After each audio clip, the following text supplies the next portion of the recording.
तालिबान सदस्य ने पाकिस्तानी चौकी पर रॉकेट लॉन्चर से बोला था हमला। जवाबी कार्रवाई में पाकिस्तान ने तालिबान की 3 चौकियों को बनाया था निशाना। हमले में 12 तालिबानी घायल। पाकिस्तान और तालिबान में बढ़ा तनाव। तालिबान ने पाकिस्तान की सेना पर तैनात किए टैंकर। एक दिन पहले पाकिस्तान अफगानिस्तान के बीच गोलीबारी में मारे गए थे कई तालिबानी लड़ाके। पाकिस्तान के कराची में सब्जी मंडी में जोरदार विस्फोट। ब्लास्ट से पूरे इलाके में मची अफरा तफरी। धमाके में 2 लोग बुरी तरह घायल।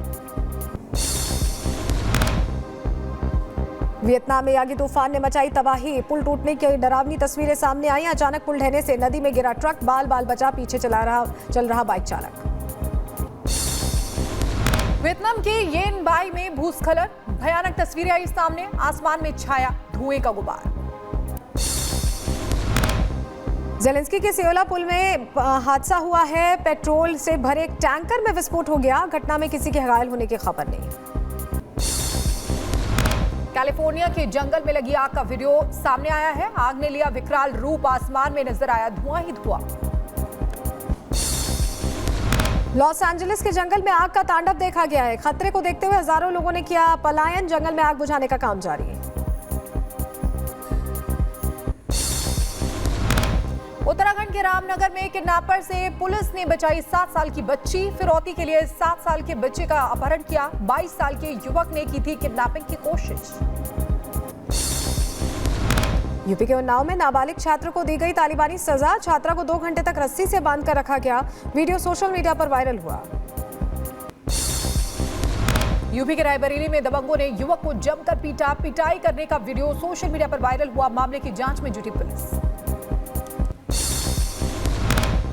यूपी के महोबा में व्यापारी की गोली मारकर हत्या की वारदात सीसीटीवी में कैद हो गई। पेरोल पर छूटे दुष्कर्म के आरोपी ने अवैध तमंचे से मारी गोली। यूपी के संभल में महिला बाउंसरों की दबंगई सामने आई है। मेले में महिलाओं पर बरसाए लात और घूंसे। वीडियो सोशल मीडिया पर वायरल। यूपी के बिजनौर में बीच सड़क पर प्रेमी प्रेमिका की पिटाई। लड़की के परिजनों ने दोनों की पिटाई की है। पुलिस ने युवक को हिरासत में लेकर पूछताछ शुरू की। यूपी के देवरिया में नगर पालिका परिषद में कई सभासदों ने राजस्व निरीक्षक की पिटाई की। सीसीटीवी कैमरे में कैद हुई घटना। मामले की जांच में जुटी पुलिस। यूपी के मुजफ्फरनगर में पुलिस ने मनचलों पर कार्रवाई की है। नाबालिग से छेड़छाड़ के आरोप में 2 को गिरफ्तार किया गया। यूपी के भदोही में समाजवादी पार्टी के विधायक के घर पर संदिग्ध हालत में मिला नाबालिग का शव। मामले की जांच में जुटी पुलिस और फोरेंसिक की टीम। समाजवादी पार्टी के विधायक के घर काम करती थी नाबालिग लड़की। बहराइच में पकड़ा गया एक और भेड़िया। वन विभाग की टीम के हत्थे चढ़ा 5वां भेड़िया। लाठी डंडों से किया गया काबू। भेड़िए को पकड़ने के लिए वन विभाग को करनी पड़ी कड़ी मशक्कत। अब तक 10 लोगों को निशाना बना चुके हैं भेड़िया। अब एक और भेड़िए की तलाश जारी है। यूपी के पीलीभीत में बाघ ने किसानों को निशाना बनाया। खेत की रखवाली कर रहा था किसान। मृतक के परिजनों में पसरा मातम। यूपी के सीतापुर में सीआर ने युवक पर बोला हमला। लोगों ने सीआर को भेड़िया समझकर मौत के घाट उतारा। घटना की जानकारी मिलने पर मौके पर पहुंचा वन विभाग। यूपी के हरदोई में शख्स पर भेड़िए ने हमला कर दिया। शख्स ने भेड़िए को मौत के घाट उतारा। मौके पर पहुंचा वन विभाग। कानपुर में ट्रेन डीरेल मामले में जांच एजेंसियों ने जुटाए 219 सीसीटीवी फुटेज। अब तक 100 से ज्यादा लोगों से पूछताछ हुई है। सिलेंडर डिलीवर करने वाले लोकेशन की भी जांच की जा रही है। रविवार को शिवराजपुर में ट्रैक पर सिलेंडर रखकर कालिंदी एक्सप्रेस को डीरेल करने की साजिश रची गई थी। राजस्थान के अजमेर में मालगाड़ी को डीरेल करने की साजिश रची गई। रेलवे ट्रैक पर 70 किलो के सीमेंट ब्लॉक्स नजर आए। मामले में पुलिस ने एफआईआर दर्ज कर ली।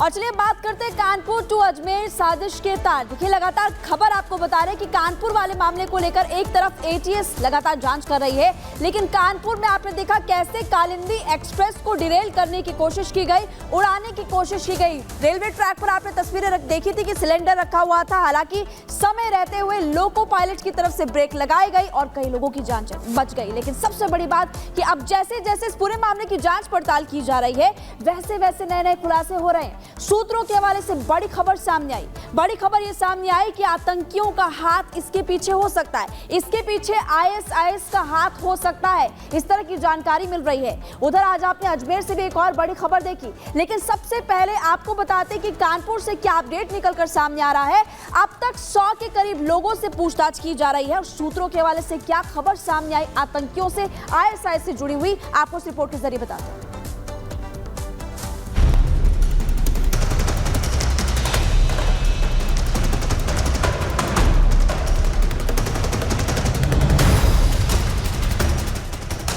कानपुर में कालिंदी एक्सप्रेस को डिरेल करने की साजिश रची गई। ट्रेन की पटरियों पर एलपीजी सिलेंडर रखा गया, जिससे टकराने के बाद बड़ी मुश्किल से ट्रेन के पायलट ने इमरजेंसी ब्रेक लगाकर हादसे को टाला। लेकिन अब कालिंदी एक्सप्रेस को डिरेल करने की साजिश के तार आतंकवादियों से जुड़ते नजर आ रहे हैं। सूत्रों की माने तो जांच एजेंसियों को शक है कि कानपुर में ट्रेन को डिरेल करने की साजिश के पीछे एक बड़ी आतंकी साजिश है, जिसमें आतंकी संगठन आईएस खुरासान मॉड्यूल के होने की आशंका है, क्योंकि इस मॉड्यूल के तहत आईएस के लड़ाके सेल्फ रेडिकलाइज होकर वुल्फ अटैक करते हैं और ऐसे अटैक साल 2017 में मध्य प्रदेश की ट्रेनों में हो चुके हैं, जिसका खुलासा होने के बाद कानपुर के जाजमऊ इलाके से कई लड़कों को अरेस्ट किया गया था। हालांकि फिलहाल जांच एजेंसियां इस केस की जांच कई एंगल से कर रही है और कानपुर पुलिस ने भी इस मामले में 10 संदिग्धों को हिरासत में लिया है, जिनसे लगातार पूछताछ करके जानकारियां जुटाने की कोशिश की जा रही है। लेकिन इस मामले के आईएसआईएस से जुड़ने की आशंका को लेकर इसलिए भी बल मिल रहे हैं क्योंकि अब इस केस की जांच एटीएस के साथ साथ एनआईए को भी सौंप दी गई है, जो इस बात की तरफ पुख्ता इशारा करता है कि कहीं न कहीं जांच एजेंसियों को इस साजिश के तार आईएस से जुड़े होने के संकेत मिल गए। अब सवाल है कि आखिर जांच एजेंसियों को इस मामले के पीछे आईएस के खुरासान मॉडल पर ही शक क्यों है? आईएस का खुरासान मॉडल क्या है और ये कैसे काम करता है? तो इसे ऐसे समझिए कि आईएस आतंकी समूह का सहयोगी संगठन है। आईएस का खुरासान मॉडल पूर्वी अफगानिस्तान के खुरासान प्रांत में अस्तित्व में आने की वजह से इसका नाम आईएस खुरासान पड़ा। यह आतंकी संगठन 2015 में अस्तित्व में आया। इसकी शुरुआत 2200 आतंकियों से हुई, लेकिन बाद में इस संगठन ने अपना दायरा बढ़ाया। फिलहाल आईएस खुरासान एशिया के कई देशों में एक्टिव है। इसने एशिया में 200 से ज्यादा हमले किए हैं। आईएस खुरासान का टारगेट ज्यादातर आम नागरिकों पर होता है। सूत्रों की माने तो साल 2017 में पूर्वी अफगानिस्तान से निकलकर आईएस खुरासान के आतंकियों ने अपनी जड़ें एशिया के दूसरे देशों में फैलानी शुरू कर दी थी। इसने सबसे पहले अफगानिस्तान और पाकिस्तान के कुछ इलाकों में आम नागरिकों को निशाना बनाकर वहां अपनी दस्तक दी। फिर इसने भारत में भी अपना दायरा बढ़ाना शुरू कर दिया। साल 2017 में मध्य प्रदेश में ट्रेन हादसे में सबसे पहले इसी का नाम आया, लेकिन उस वक्त जांच एजेंसियों के तेज एक्शन से इसे भारत में जबरदस्त झटका लगा। इसके रिक्रूट किए गए कई लड़के पकड़ लिए गए और उन आतंकियों का एक सरगना पुलिस एनकाउंटर में मारा भी गया।